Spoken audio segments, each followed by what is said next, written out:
Nous sommes exactement le 17 janvier 2021 et c'est une bonne année que nous souhaitons à tous. Alors, avec Kevin qui est là, Vanessa qui est là, nous allons reprendre nos entretiens très très simples et le thème d'aujourd'hui, ça va être, je dirais, l'approche du début, à savoir les anges mais aussi le péché originel avec Adam et Ève. Je crois que c'est ça que tu voulais faire, Kevin, n'est-ce pas, hein? Exactement. Donc bonsoir à tous, moi je suis Kevin, démonologue et enquêteur du paranormal. Et Vanessa ici, angéologue et enquêtrice du paranormal aussi. Et donc j'ai sollicité Arnaud pour cet entretien en vue effectivement de parler de la création et du péché originel.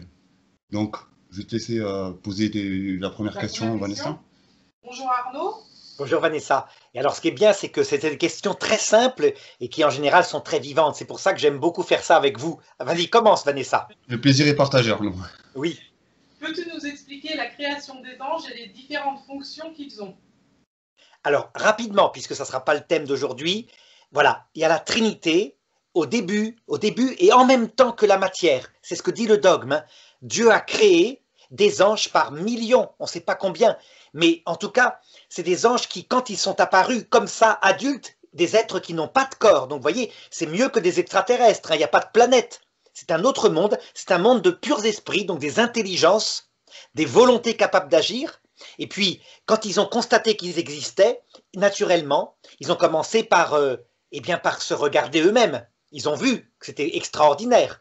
C'est comme si tout d'un coup on apparaissait adulte. Leur deuxième acte, ça a été immédiatement d'adorer Dieu. Alors ça ne veut pas dire l'aimer, mais reconnaître qu'ils sont créés. Ils sont très intelligents. Ils ont dit, c'est pas nous, hein, il n'y a pas d'ange athée, quoi. Et puis, ensuite, ils se sont regardés entre eux. Ils ont constaté qu'il y avait une différence d'intelligence extraordinaire, avec au sommet un séraphin resplendissant, extrêmement intelligent au point que quand il explique, on comprend tout. Et il s'appelait Lucifer, Lucifer. Donc un ange qui au départ est bon, hein. Et alors très vite, ils ont compris qu'en fait, le Créateur, qu'ils ne voyaient pas, hein, mais qui était là, dont ils savaient l'existence, les invitait à devenir des ingénieurs pour organiser la matière. Et donc ils se sont structurés dans une série de hiérarchies avec au sommet eh bien, ceux qui contemplent ce que Dieu veut. Ce sont trois ordres angéliques qui sont les chérubins, les séraphins, les trônes. Et puis en dessous, les ingénieurs qui appliquent les plans généraux sur la matière. Ce sont les puissances, les dominations et les vertus. Et puis des anges plus particuliers, plus proches de la matière, qui vont se charger, par exemple, de telle et telle matière, de telle espèce animale, etc. Ce sont les princes, les archanges et les anges. Et alors, ils savaient bien, dès le départ, ça leur avait été dit par Dieu, que ce monde-là, il l'organisait parce que Dieu allait créer d'autres petites créatures, dont l'homme et la femme. Voilà, et ça leur a plu, pourquoi pas? Ils devaient obéir à Dieu. Et le monde serait resté comme ça, donc l'homme et la femme étant au-dessous d'eux, puis au-dessous, il y aurait eu les animaux. Donc c'était une organisation avec au sommet le plus intelligent. Et c'est là que Dieu a parlé et a dit: je vous ai créé pour que vous me voyiez face à face, ce qui est extraordinaire, hein.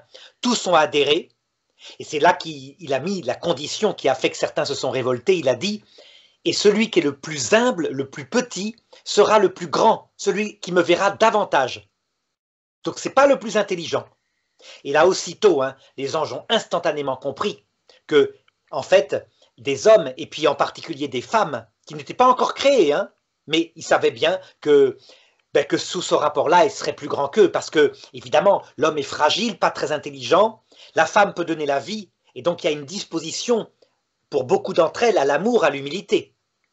Et c'est là qu'un ange supérieur s'est révolté en disant: pas question, créer un monde pour ça, mais c'est une aberration, ça ne va pas du tout. Il faut vraiment créer pour que l'ordre le plus intelligent est au service de Dieu en premier. En fait, en réalité, ce qu'il cherchait, c'était sa place de premier, quoi. Il était complètement paniqué, si on peut dire quelque chose comme ça, à l'idée que des petites créatures deviennent les dirigeantes du monde, si on peut ça, hein, en particulier des femmes. Et c'est là qu'un des anges, un tout petit ange, un archange, donc des hiérarchies inférieures, lui a dit la vérité. La réalité, c'est que tu ne veux pas obéir à Dieu et tu ne veux pas servir parce que tu veux garder ta place de premier. Qui est comme Dieu pour que tu prétendes être plus intelligent que lui?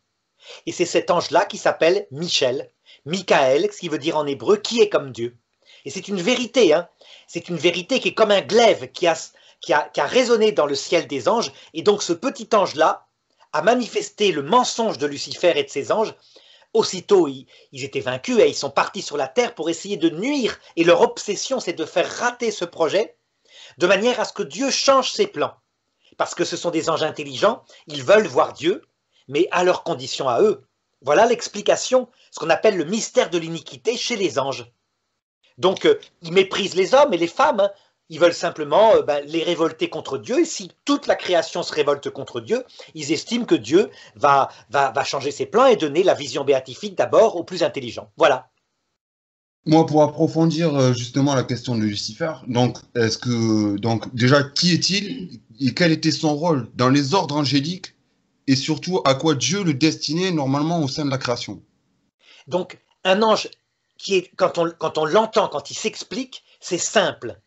Il est très intelligent, donc il explique des choses compliquées avec simplicité. Et les autres le reconnaissent.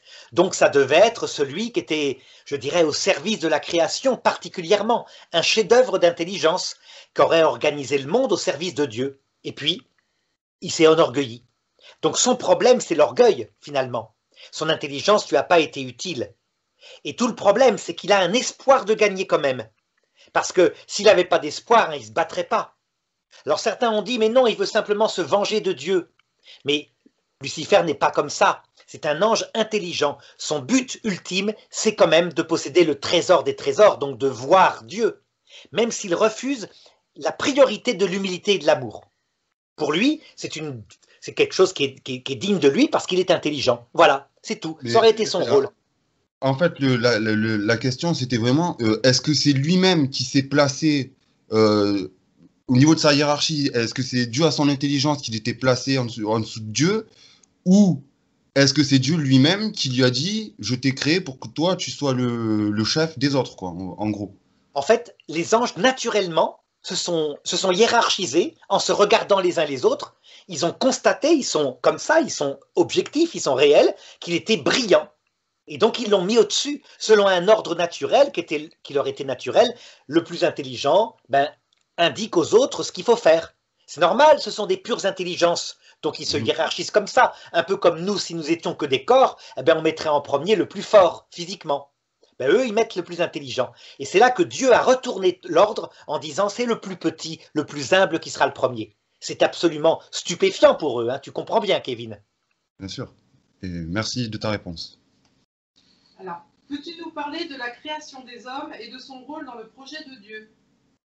Alors, au cours de millions d'années d'évolution, les anges, comme ingénieurs, ont donc organisé la matière. La première seconde du Big Bang, c'est sans doute eux qui ont mis dans la matière les constantes mathématiques qu'il a organisées. Et puis à un moment donné, parce qu'ils ne sont pas dans le temps, hein, pour eux, 1 million d'années, c'est comme une seconde, ou alors l'inverse. Le temps, ce n'est pas leur domaine. Ils le divisent en ce qu'ils veulent. Mais à un moment donné, ils ont organisé la vie sur Terre. Et d'abord, donc, le premier petit microbe. Et puis, ils laissaient faire les lois de la vie. Les lois de l'évolution existent vraiment. Mais quand il y avait un saut de nouvelles formes de vie radicalement nouvelles, ils intervenaient. Donc c'était une évolution faite par des lois de hasard que décrit Darwin, mais organisée par eux, qui ont abouti au cours de millions d'années, de milliards d'années même, hein, aux hominidés animaux. C'est-à-dire des êtres animaux très intelligents qui savaient garder le feu, mais qui n'avaient pas d'esprit, qui étaient des animaux, les Homo erectus, Homo habilis, donc tu vois, il y a quelques millions d'années. Et là, Dieu a estimé que ça y est, le corps de l'homme était prêt, travaillé par les anges. Et donc, à un moment donné, on pense, donc quand on regarde les choses, c'est peut-être il y a 50 000 ans, hein, parce que ça, c'est la science qui va le déterminer. Quand on trouve les premières tombes organisées pour la survie, on a la preuve qu'il y a un esprit. Donc, à un moment donné, Dieu a décidé d'unir à cet animal un esprit pour en faire le premier couple humain, Adam et Ève. Et c'est vraiment un homme et une femme, hein. C'est pas un symbole. Corporellement, c'est impossible de les distinguer des animaux hominidés qu'il y avait à la même époque, sauf qu'ils avaient une âme spirituelle. Et ça a tout changé. Dieu leur a donné une grâce extraordinaire de sa présence, et donc il faut imaginer Ève, hein, à l'image de la Vierge Marie. Sauf qu'elle est toute nue, parce que, Adam aussi et ils sont innocents, vraiment. Mais alors très intelligents en ce qui concerne le sens de la vie. Ils savent qu'ils sont créés par Dieu, ils savent qu'ils sont sur terre, ce que Dieu leur veut. Dieu leur veut qu'ils fassent des enfants, qu'ils les élèvent, et qu'ils mettent en premier l'amour de Dieu, l'amour du prochain. Et puis ils savent qu'ensuite ils seront emmenés au ciel, comme ça, par assomption, pour aller dans l'autre monde où là ils verront Dieu face à face. Dieu leur avait mis qu'un seul commandement. Vous devez obéir à cette chose-là. Ne mettez pas autre chose en premier que ce que je vous ai dit, à savoir l'amour et l'humilité. Donc ne mangez pas vous-même de l'arbre de la connaissance du bien et du mal, ça veut dire de décider vous-même ce qui est bien et ce qui est mal. Et voilà, donc c'est ce qui aurait dû se passer. Il n'y avait pas de souffrance, hein, c'est dans le même monde que maintenant. Et puis le démon a eu le droit de les approcher. Mais attention, hein, ils étaient prévenus. Ça veut dire qu'ils n'étaient pas du tout naïfs. Et le démon leur a dit, en fait, vous êtes obligés d'obéir à ça parce que Dieu a peur que vous deveniez des adultes qui ouvriraient les yeux. Il veut vous maintenir sous sa dépendance. Il sait très bien que si vous ouvrez, si vous choisissez vous-même le bien et le mal, vous serez comme lui. Et c'est là que Ève a trouvé que c'était très très intelligent et que c'était normal qu'ils choisissent le bien et le mal. Elle a choisi le bien et le mal, Adam a suivi, et Dieu, à ce moment-là, eh bien, s'est éloigné d'eux. Il ne voulait plus de lui, il s'est éloigné d'eux. C'est ce qu'on appelle le péché originel. Voilà ce que c'est exactement. Peux-tu nous expliquer ce qu'on appelle, puisqu'on entend souvent au travers de reportages ou autres, ce qu'on appelle le conflit cosmique? Exactement ce terme-là qu'on utilise, le conflit cosmique, pour bien que nos auditeurs comprennent qu'est-ce que c'est réellement le conflit cosmique. Alors, c'est le conflit dont je t'ai parlé tout à l'heure. Avant, donc sans doute à peu près 14 milliards d'années, si on considère que les anges ont été créés en même temps que la matière, c'est le conflit qu'il y a eu entre les bons anges qui avaient choisi d'obéir à Dieu, donc dans son projet, où le plus petit serait le plus grand, et en particulier Saint Michel, un tout petit ange. Hein. C'est pas normal que Saint Michel ait pu tenir le dragée haute à Lucifer, et d'autre part, les anges qui déjà s'étaient révoltés en disant « pas question, on ne servira pas, mais par défense de l'honneur de Dieu ». Et le conflit céleste qu'il y a eu, donc dans le monde des anges, c'est ça. C'est quand Saint Michel a dit aux anges mauvais « vous voulez être les premiers, voilà la vraie raison de votre révolte », et que c'était une vérité. Donc le glaive, quand on représente Saint Michel avec un glaive qui tue un dragon, en fait son glaive c'est sa parole de vérité. Il a dit la vérité, c'est tout. Et c'était tellement vrai que les autres ont disparu, ont fui et ont commencé à vouloir lutter contre le projet de Dieu. Donc ce conflit cosmique, c'est ce qu'on appelle aussi le mystère de l'iniquité, ce qui s'est passé au début du monde, donc, et c'est la raison objective de la révolte des démons. Et ce conflit dure jusqu'à maintenant. Ça veut dire que les bons anges, eux, se bagarrent pour nous entraîner vers le paradis, tandis que les démons se bagarrent pour nous entraîner vers l'enfer. Mais la cause est là, elle est au départ. Donc dans cette révolte, il y a à peu près 15 milliards d'années. Merci beaucoup Arnaud. Arnaud, à quel moment les idées de révolte de Lucifer ont commencé à germer en lui et pourquoi? Donc très certainement quand Dieu a révélé son évangile. Donc je t'ai dit, dans un premier temps, les anges sont créés comme ça, naturellement, et ils sont tous ordonnés ils veulent faire ce que Dieu veut faire, ça, il n'y a pas de problème.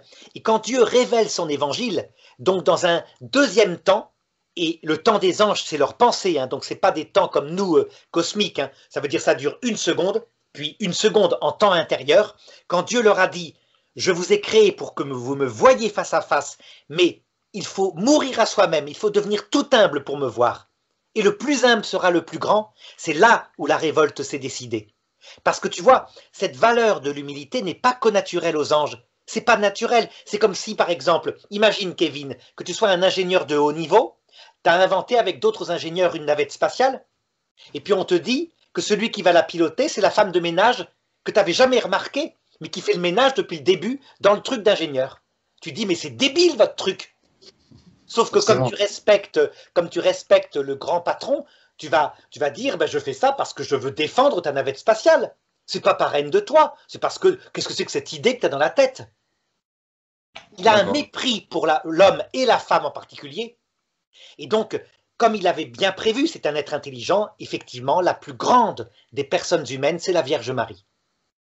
Parce qu'elle est la plus petite. Donc il ne s'est pas trompé du tout.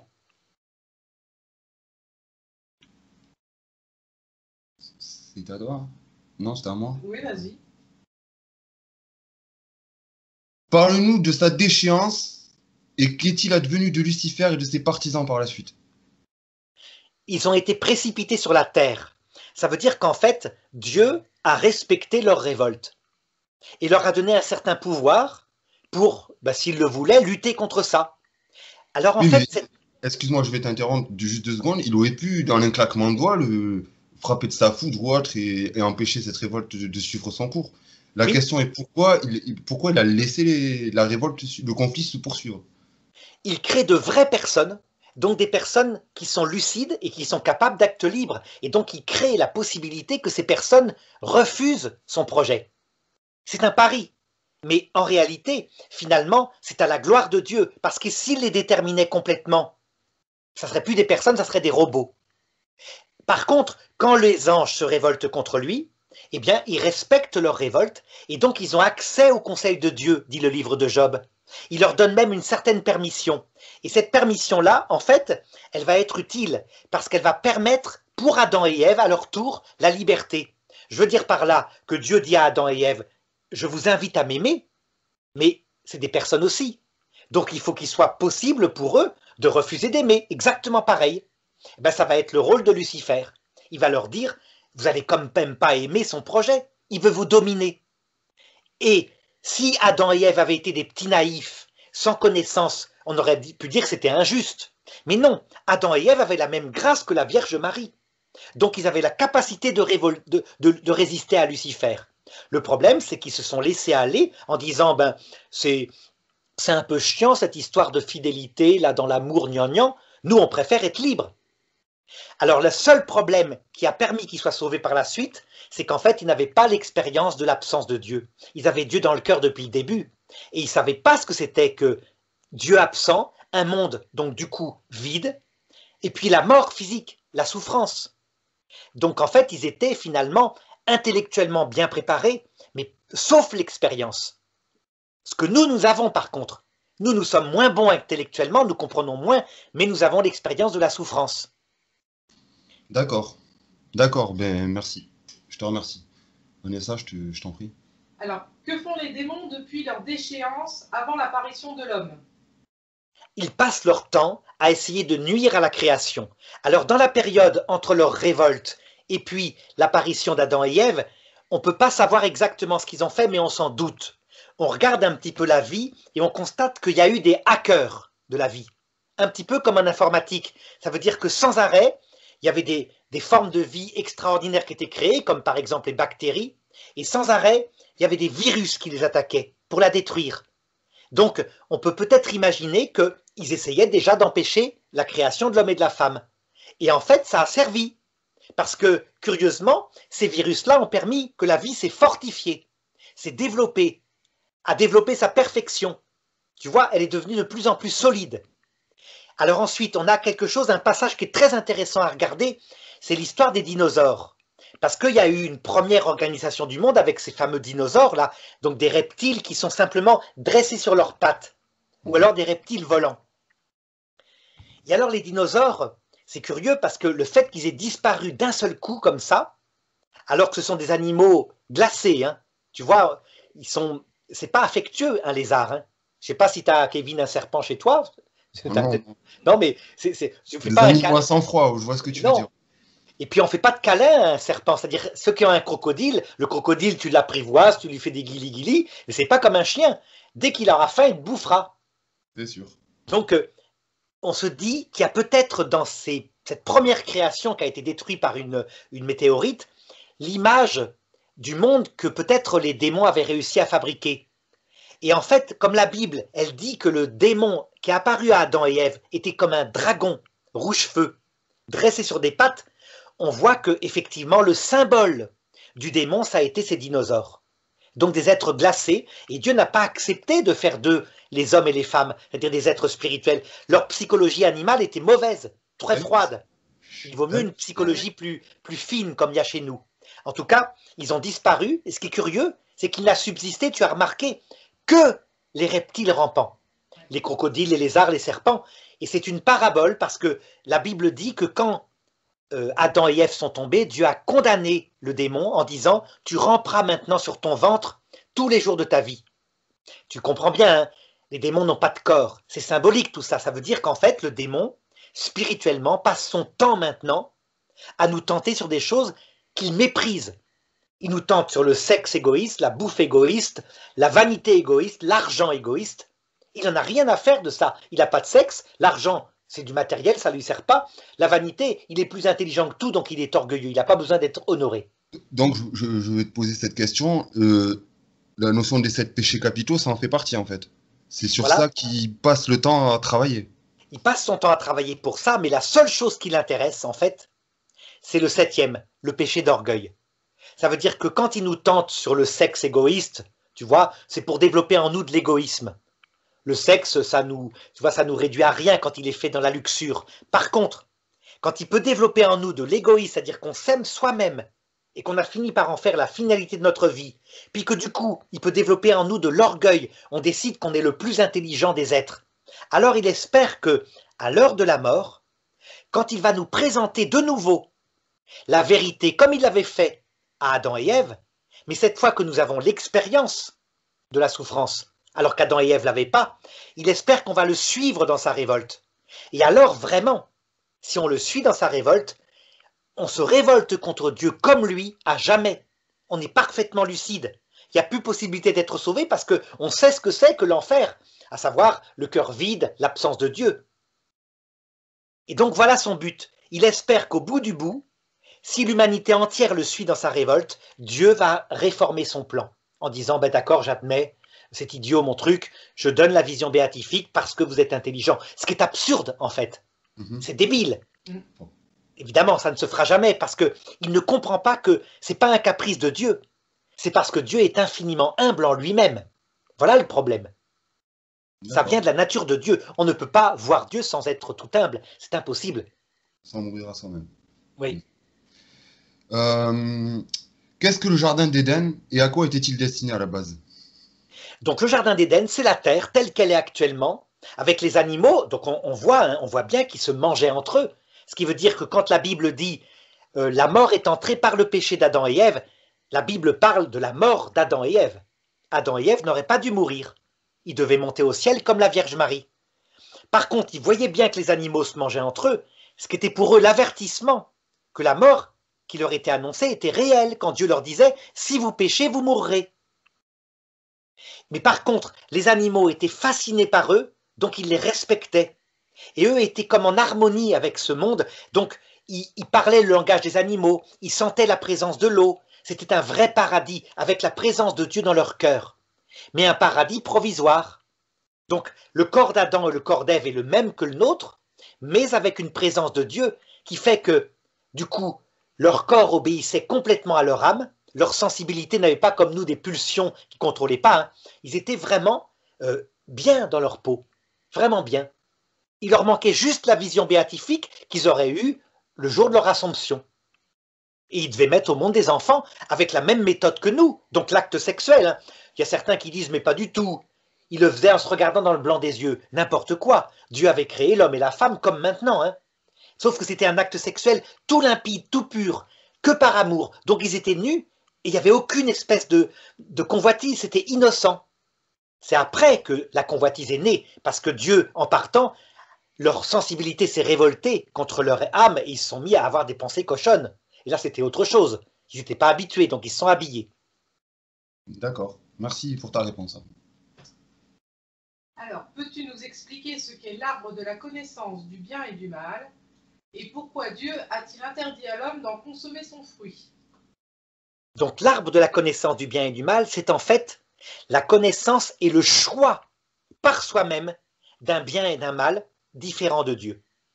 Je l'ai dit, Dieu leur dit, l'arbre de vie, c'est que vous mettiez en premier mon amour, l'amour de moi qui suis avec vous, et l'amour de votre prochain, c'est-à-dire votre femme, ta femme pour toi, Adam, ton mari pour toi, Ève, et vos enfants, et puis les animaux, les respecter aussi, qui ne sont pas des êtres humains, mais qui sont des petites bêtes sensibles.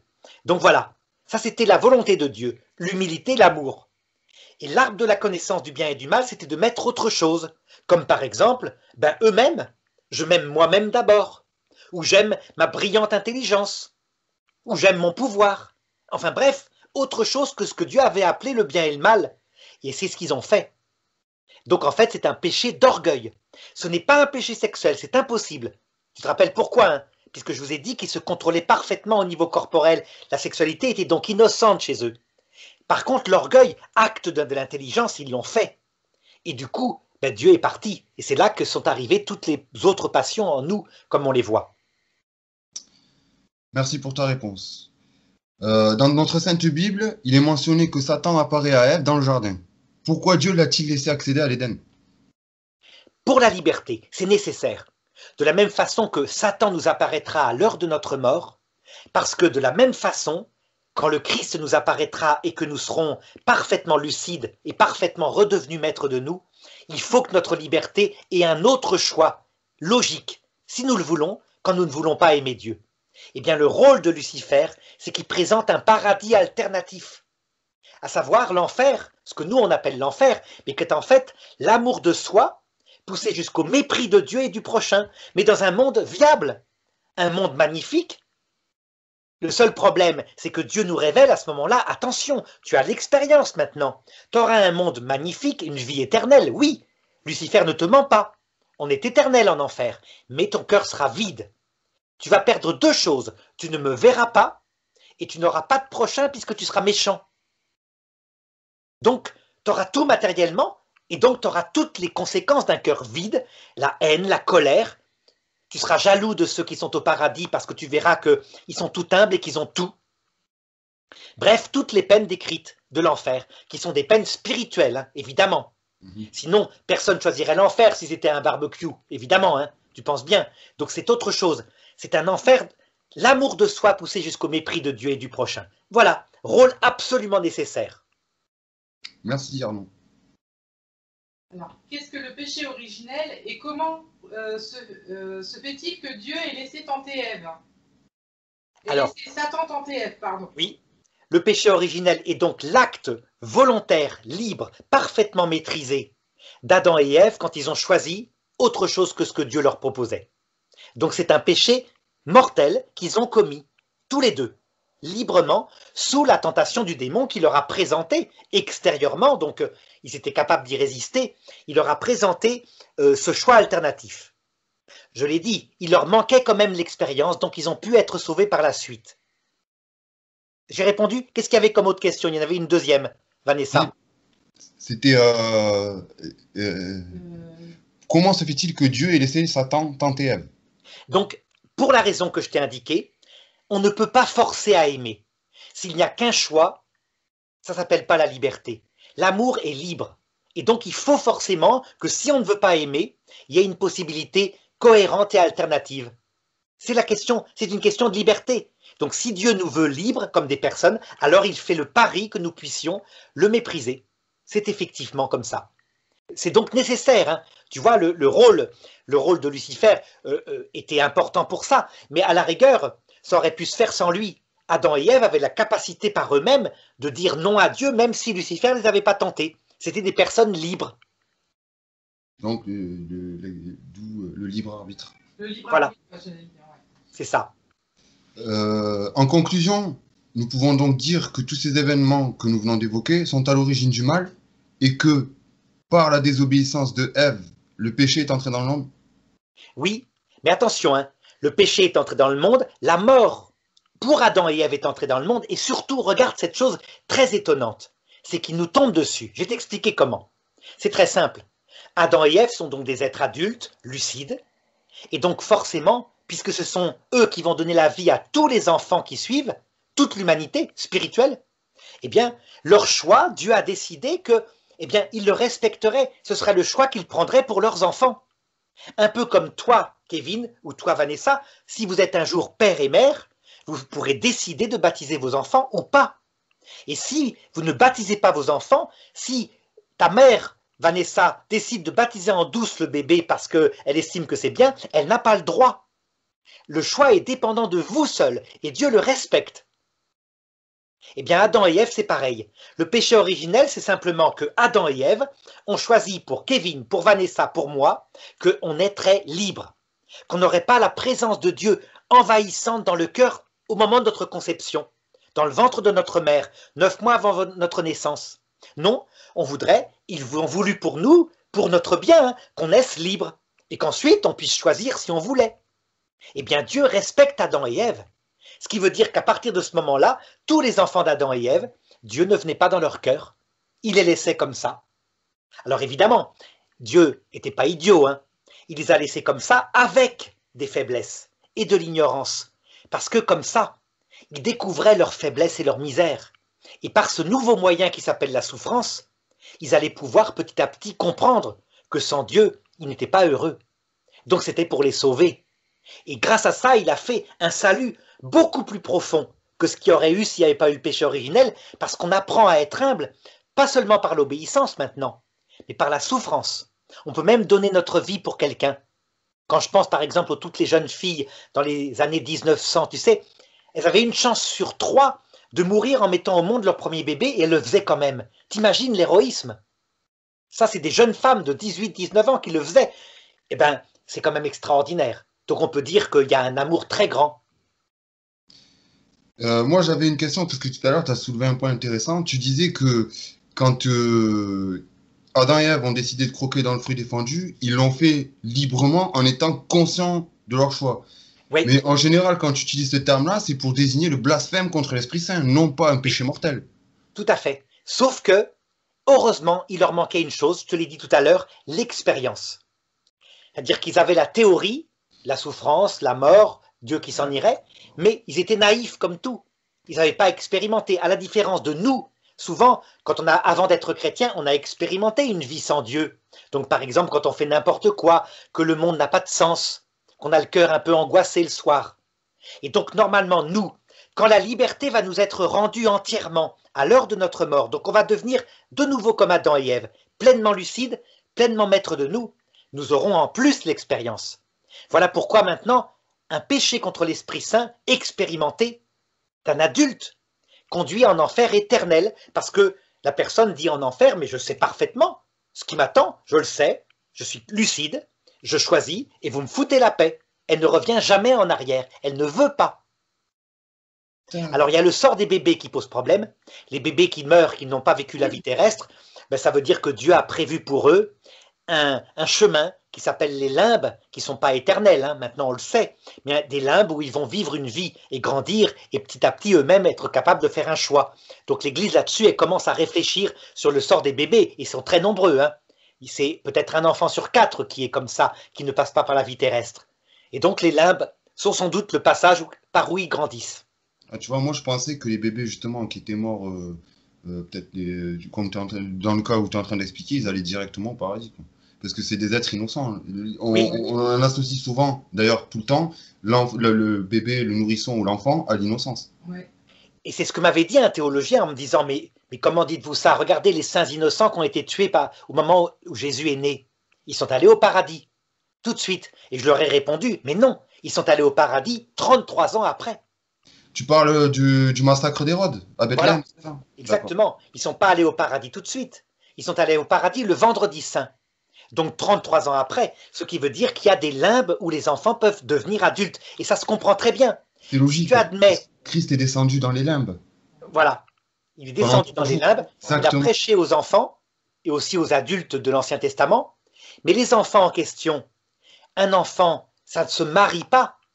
Pour voir Dieu face à face, il faut le choisir. Il faut donc être adulte. Il faut donc que les bébés aient grandi.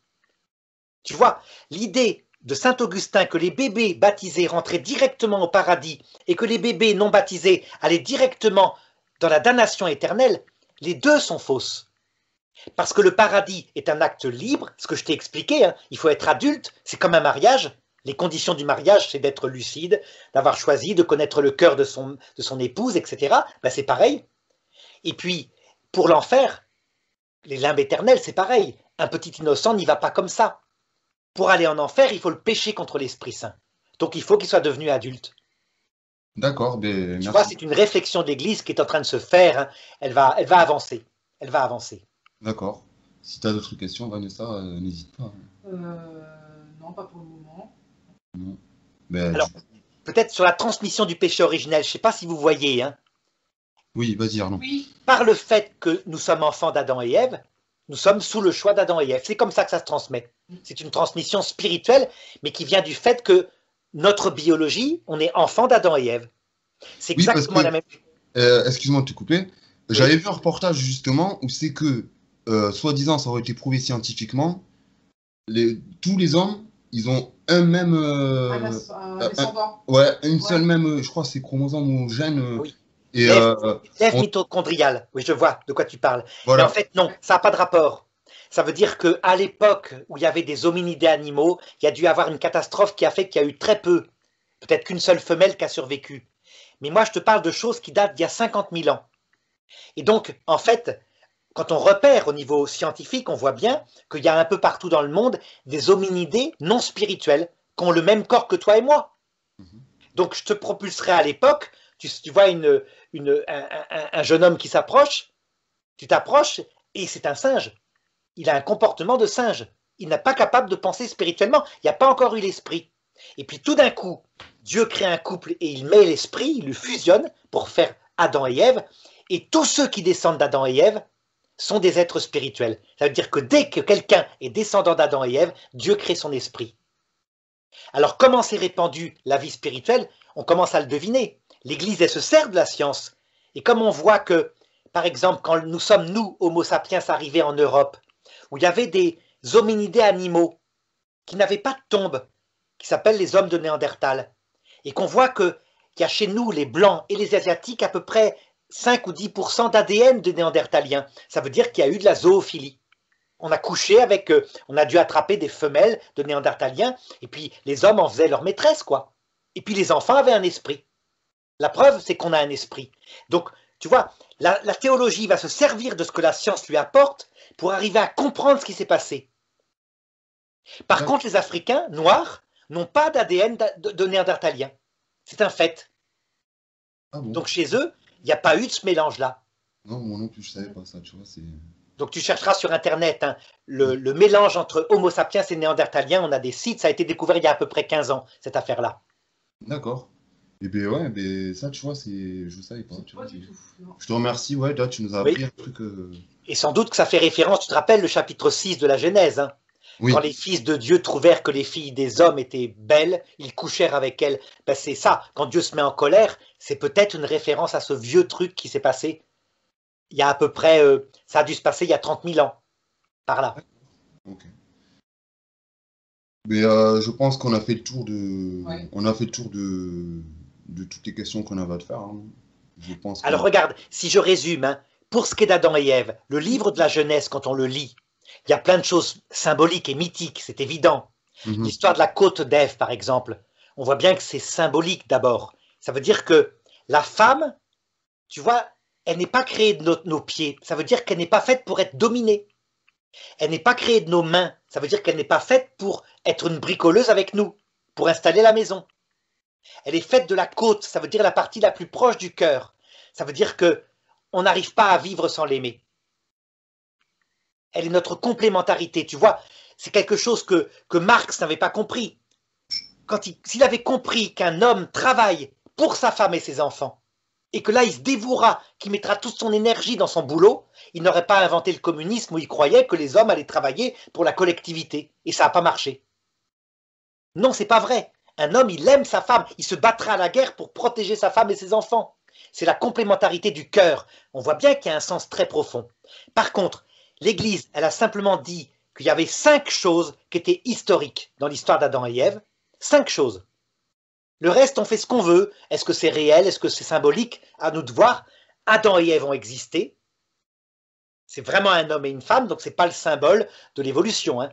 Deuxièmement, leur âme spirituelle est créée directement par Dieu. Elle ne vient pas de l'évolution. Par contre, pour leur corps, si, ça vient de l'évolution. Il n'y a pas de problème, l'Église, elle est pas contre, mais elle laisse la science se déterminer. Troisièmement, ils n'étaient pas des singes. Ils avaient la grâce originelle, donc ils étaient des sages. Ils savaient tout. Ils ne savaient pas la technique, hein, mais ils savaient d'où est-ce que je viens, qui est-ce que je suis et où est-ce que je vais après cette vie. Quatrièmement, leur péché, c'est pas un péché sexuel, c'est un péché d'orgueil. C'est de l'orgueil qui s'est passé. La sexualité, elle est voulue par Dieu. Dieu leur avait dit de faire des enfants avant le péché. Soyez féconds, multipliez-vous Voilà. et peuplez la terre. Ouais. Exactement. Donc ça veut dire que tous ceux qui disent que c'est un péché sexuel, ils n'ont rien compris. Non, la sexualité, c'est un acte d'amour qui était naturel chez eux pour exprimer leur amour. Et donc le plaisir était fait pour ça. C'était un mariage, quoi. Et donc leur péché, c'est un orgueil. Et à cause de l'orgueil, c'est le 5e dogme, alors la mort est entrée dans le monde. Et évidemment, comme les dogmes ne parlent que de l'homme et de la femme, ils parlent de la mort pour l'homme et la femme. Et donc, le mal, il est entré dans le monde en même temps, c'est ça? Il y avait chez les animaux et les plantes, on voit bien, hein, la paléontologie le montre, il y avait le mal, c'est-à-dire la mort biologique existait, dans ce sens que le monde, les animaux n'y vivaient pas tout le temps, ils mouraient, et on sait maintenant de mieux en mieux qu'en fait, tout ce qui passait par la Terre allait préparer l'autre monde, donc ils décoraient l'autre monde. Les animaux survivent. C'est ça qui est étonnant, hein. Les gens qui approchent la mort le voient, il y a un psychisme animal qui survit, et donc on les retrouvera de l'autre côté. Mais c'était pour eux un mal, ils n'aimaient pas être mangés, ils se mangeaient entre eux. Donc on voit que ça existe avant Adam et Ève. Donc le dogme dit le mal pour l'homme et la femme, donc le mal du péché et de la mort pour l'homme et la femme, est entré dans le monde. C'est-à-dire qu'avant, Adam et Ève ne seraient pas morts, et ils n'avaient pas péché, ils avaient la présence de Dieu dans leur cœur. D'accord. D'accord. Et si tout à l'heure tu avais une question, parce que tu me l'as posé cette question-là, par rapport à la propension de la femme, tu t'en souviens? Ah oui, les tentations des femmes et des hommes peut-être. Exactement. Tu Alors, vois, même lui, je sors 2 mots, même lui il a compris, tu vois. Qu'est-ce que tu penses du fait qu'on peut entendre que la femme serait Plus prédisposé que les hommes. prédisposée que l'homme aux attaques du démon? Parce que le démon la déteste particulièrement. C'est lié au péché, à l'origine du démon. Tu vois, nous, on est un peu fait de la terre, c'est symbolique ça sans doute, hein. Mais je veux dire que notre fierté à nous, c'est dans le travail de nos mains. Quand on peut montrer à sa femme qu'on est quelqu'un d'efficace, qu'elle peut s'appuyer sur nous, on est content. C'est vrai, hein. Et ça, c'est quelque chose que actuellement on méprise. Il y a la théorie du genre qu'il méprise alors que c'est pas vrai. C'est ce qui structure un homme. Et puis d'autre part, on aime bien être indépendant. Donc on a été frappé à cause du péché originel dans ces 2 trucs-là. Le travail devient pénible, la terre produit des ronces, et en plus, quand on devient vieux et dépendant, on n'aime pas. Donc beaucoup d'hommes disent, moi j'accepterai jamais d'être dépendant, qu'on me mette des couches culottes, etc. La femme qui est faite à partir du cœur de l'homme, donc de la côte symboliquement, hein, eh bien tu remarqueras que vous êtes beaucoup plus du côté des liens aux personnes. Ça veut dire votre rapport à votre famille et à vos enfants. C'est pour ça que je te disais aussi que vous êtes plus prédisposé aussi à être. Enfin, la femme est beaucoup plus humble de nature que l'homme. C'est pas sûr. Ben, Les femmes, disons nous, les que... femmes, comme tu dis, on est fiers, quoi, tu vois. Oui, voilà, mais les femmes, leur fierté, c'est leur enfant. Mais comme leur fierté, c'est leur enfant, ben c'est une fierté en dehors d'elles-mêmes. Donc, qui peut les disposer, effectivement, à donner leur vie pour leur petit bébé. Plus que nous, c'est vrai.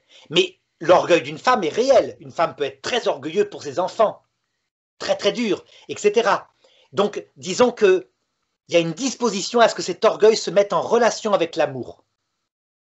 Et donc, quelquefois, plus d'humilité. C'est vrai. Résultat, regarde sur quoi les femmes sont tentées. Ben, la Bible le dit. Ton désir se portera vers ton mari. Ça veut dire un besoin d'être la préférée. Les abus des hommes sont des abus sexuels et les abus des femmes sont souvent des abus affectifs. Par exemple, je déclare que mon mari est pédophile pour avoir la garde des enfants. Pourquoi? Parce que le deuxième tentation de la femme, c'est ses enfants. Les garder pour soi. En faire son cœur, quoi, son amour, ne pas qu'ils partent. Et vraiment, on le voit, tu enfanteras dans la douleur, ça veut dire que malheureusement, elles mettent au monde des enfants qui quelquefois les trahissent, etc. Sans compter l'accouchement physique, hein, mais ça c'est symbolique, ce qui compte c'est l'arrachage du cœur quand les enfants deviennent adultes. Symbolique, symbolique, pourtant Dieu a déclaré, quant à toi, femme, tu enfanteras dans la douleur.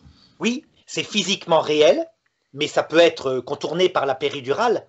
Par contre, ce qui est absolument réel, mais jamais contourné, c'est que les femmes mettent au monde des enfants qui quelquefois les trahissent et les déçoivent. Pas tout le temps, hein, mais souvent. Donc il y a un enfantement dans la douleur à travers l'éducation.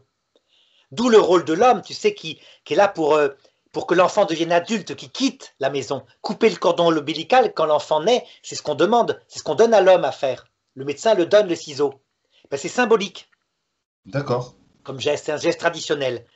Et voilà. Donc les hommes sont tentés sur leur nature, qui reste quand même plus terrestre, et les femmes sur leur nature qui est plus spirituelle. Mais je dirais, le démon, lui, il repère bien ce qu'on a dit tout à l'heure. La femme est plus disposée aux choses de l'amour, et donc de l'humilité. Et donc il va être l'ennemi de la femme en priorité. S'il peut faire tomber la femme, il fait tomber la chose la plus fine de la création. Tu comprends? Ouais. C'est un peu ce que je te disais tout à l'heure. Oui. La seule, d'ailleurs, que je te disais, la seule femme à ne pas être tombée, mais elle était déjà dans le ventre. Enfin, moi, je pense que voilà, l'Immaculée Conception, c'est la seule qui a été créée pour pas tomber. Tu vois, pour pas, En fait, non, il y avait Adam et Ève qui étaient Immaculée Conception aussi, la Vierge Marie, et c'est la seule Immaculée Conception qui n'a... Elle a été tentée, hein, exactement comme Ève, atrocement. Excuse-moi de te couper, pourtant l'Église, quand ils utilisent le terme d'Immaculée Conception, c'est pour désigner la Sainte Vierge, non Oui. pas pour désigner Adam ou Ève. Mais pourtant, Adam et Ève sont Immaculée Conception, mais ils n'ont pas été fidèles, alors que la Vierge Marie est conçue exactement avec la même grâce d'Ève, dans le ventre de sa mère, elle a l'Esprit Saint, elle naît, le démon l'approche, comme il a approché Ève, lui dit exactement la même chose qu'à Ève quand elle a commencé à être assez grande, hein, évidemment. Et c'est la seule qui lui a résisté. C'est abominable pour lui. Une petite fille de peut-être 5-6 ans, l'âge de raison, qui a résisté à Lucifer. C'est du jamais vu. Ça l'a humilié bien plus que quand Saint Michel, ce petit ange, lui a dit ses vérités. Mais pourtant, il s'en est pas pris physiquement à elle. Alors que quand le démon est vaincu, en général, il s'en prend physiquement aux personnes. Alors il n'a pas pu, parce que Dieu, évidemment, avait mis une garde autour d'elle. Par contre, il s'est pris à son fils, et à la croix, il est revenu. Et là, imagine-toi, quand elle était dans la douleur, qu'il lui a dit « Regarde, renie donc Dieu maintenant, t'as vu ce qu'il permet? C'est pas possible !» La scène de la Passion du Christ. Absolument. Il est là, le démon. Et même là, elle est restée absolument fidèle. C'est extraordinaire, hein, la pureté, la limpidité de Marie. Donc elle est quelqu'un de tout humble, en plus. Elle se met même pas en avant. Elle nous met en avant, mais elle est vraiment notre mère, hein, ça on peut le dire. À la croix, elle nous représente, elle dit oui au Christ, elle dit oui à Dieu. Vraiment, elle est la mère de tous les vivants, elle est la nouvelle Ève. Tu comprends maintenant? Ouais. Voilà. D'accord. Mais merci en tout cas, Arnaud. Voilà. Donc du coup, concernant le péché originel, nous on n'a plus de... Enfin, à part toi tu as des questions, moi je pense que Arnaud il a répondu à toutes les questions qu'on se posait sur ce sujet-là. Donc je pense qu'Arnaud, on peut arrêter l'entretien. Alors j'ajouterais quand même une petite chose. Oui, bien c'est sûr. que, en fait, cet état de plénitude d'Adam et Ève, comme j'ai dit tout à l'heure, hein, nous est enlevé pour le moment, le temps de la vie terrestre. C'est-à-dire que maintenant nous sommes soumis à de l'ignorance et de la faiblesse. Donc évidemment, les péchés contre l'Esprit Saint sont rares sur Terre. Ils existent, hein, mais il faut des grands théologiens, très maîtres d'eux-mêmes. Par contre, cet état va nous être rendu au couronnement de la vie. Ça, c'est le catéchisme de l'Église catholique qui dit que l'heure de la mort, c'est le couronnement de la vie. À ce moment-là, les conséquences du péché originel en nous, donc l'ignorance disparaît, parce que le Christ nous apparaît, mais aussi Lucifer. Et deuxièmement, la faiblesse qu'il y a en nous, donc le manque de maîtrise va disparaître. Donc on va devenir aussi maître nous-mêmes que Adam et Ève.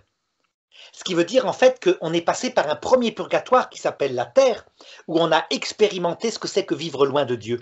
C'est ça qu'on est en train de vivre actuellement. Un monde passager, mais c'est pas, évidemment, donc on va y rester 80, pour les plus vigoureux 100 ans. Hein. Vanessa, toi peut-être 100 ans, Kevin, lui, il fume donc 65 ans.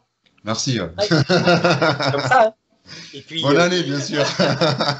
C'est pas durable. C'est pas durable. Non, je vais arrêter de fumer. Oui, voilà. Je vais arrêter de fumer. D'accord. Et donc, va nous être rendu un état de plénitude. Hein.